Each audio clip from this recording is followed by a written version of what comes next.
गढ़ पर टॉयलेट हमारा प्रस्तावित था, जिसमें भी राजनीति हुई थी और बीजेपी के लोगों के द्वारा ही उस पर स्टे लाया गया था। जितने भी क्षतिग्रस्त चैम्बर हैं सबको रिप्लेस करके और उनका जो है नवीनीकरण भी किया जा रहा है। राम राम सामू मनोज और थे देख रहे हो झिलको चूरू जिले की कुछ बड़ी खबरों की बात करांगा। सभापति पायल सैनी है जी का प्रेस कॉन्फ्रेंस कर रहा है तो सीधा चूरू जिला मुख्यालय थान ले जाला और सुनावा की बाकी कुछ कह रहे हैं। जो एजेंडा है इस प्रेस कॉन्फ्रेंस का वो है मुख्यमंत्री बजट घोषणा 2022-23 के अंदर करीब 7 करोड़ की सड़कों का टेंडर लगाया गया है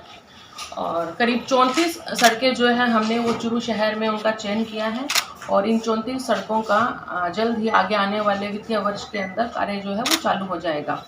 इन 34 सड़कों का जो चयन हमारे द्वारा किया गया है उनमें सभी वार्ड जहां पर भी जनता के हमारे पास में आवेदन आए और जहां पर भी जनता की डिमांड थी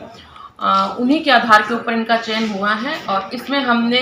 किसी भी प्रकार का कोई राजनीतिक भेदभाव नहीं रखा है। बीजेपी व कांग्रेस के सभी वार्डों के अंदर हमने जहां जहां पर हमें लगा कि यहाँ पर ज़रूरी है सड़क बनाना वहां पर हमने सड़कों के प्रस्ताव लिए हैं। पूरी सागर तक जो ड्रेनेज लाइन है उनकी चैम्बर की सफाई चल रही है और दिवाली से पहले जितनी भी क्षतिग्रस्त लाइन है, जितने भी क्षतिग्रस्त चैम्बर हैं, सबको रिप्लेस करके और उनका जो है नवीनीकरण भी किया जा रहा है। जिनके मैं आपको बताना चाहूँगी, गढ़ पर टॉयलेट हमारा प्रस्तावित था, जिसमें भी राजनीति हुई थी और बीजेपी के लोगों के द्वारा ही उस पर स्टे लाया गया था ताकि गढ़ पर जो है टॉयलेट नहीं बन सके। बाजार के अंदर कहीं भी महिलाओं के लिए टॉयलेट की सुविधा नहीं है, उसी को ध्यान में रखते हुए हमने वहां पर एक टॉयलेट प्रस्तावित किया था और जैसे ही कार्य चालू हुआ वहां पर विरोध हुआ।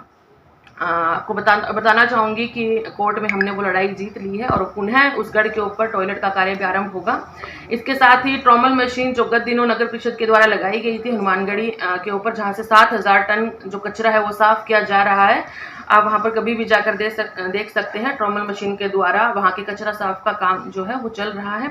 इसके साथ ही हमने रेलवे स्टेशन के ऊपर भी एक टॉयलेट बनवाया है और साथ ही के अंदर जो ऑटोमेटिक स्वीपिंग मशीन है वो भी शहर के अंदर मुख्य सड़कों पर कार्य कर रही है। साथ ही के अंदर गासर गिनानी के 11.37 करोड़ रुपए जो आए थे उसका टेंडर भी जयपुर के अंदर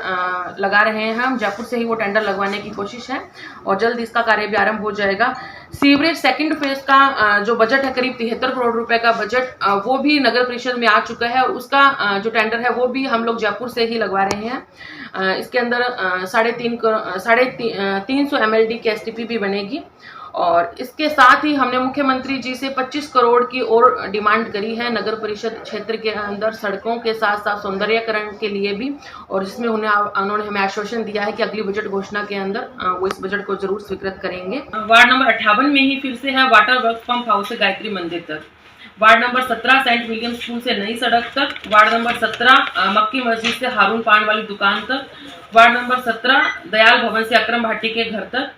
सड़क रिपेयर कार्य यूनानी औषधालय पुरानी ईदगाह से गायत्री मंदिर तक,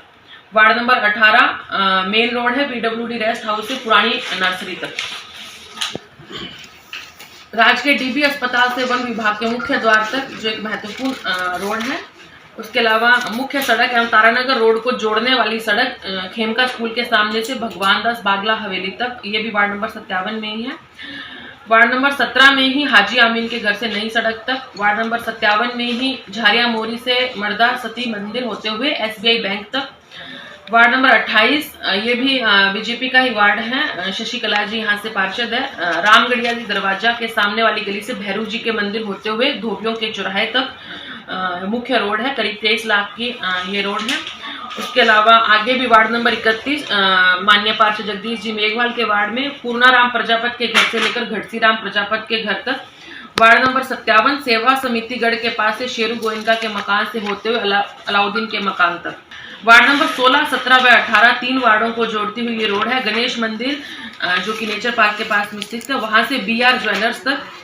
तो चूरू जिले खबरें ही जी के थार पहुंचाई, बाकी चैनल पर बने रहो और देखता रहो झिलको चूरू। जय चूरू, जय राजस्थान, जय हिंद।